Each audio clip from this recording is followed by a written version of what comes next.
In this video, we are going to see how a system analyst can identify a solution. Usually when we talk of software development process, we think that coding is the most important part of the process.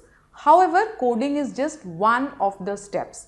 In fact, if the system has been designed properly, then the coding will be more effective. If the system has not been designed properly, then the coding might be full of errors that has to be done again and again.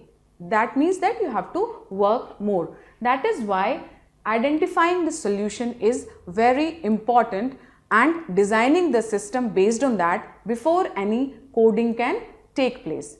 Now, you must also realize that the system analyst may come up with more than one solutions. When he or she is looking at whatever requirements has been gathered, then they might realize that okay, this is one solution, this is one possible solution, this is also one possible solution.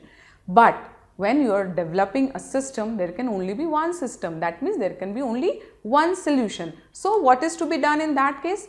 In that case, an in-depth analysis of the complete requirement gathering process and what requirements have been gathered is done so that only one solution can be zeroed in.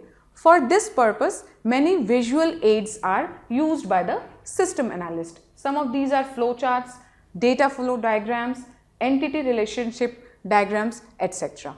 In our next video, we are going to see how flow charting can be used to analyze the system requirements in depth.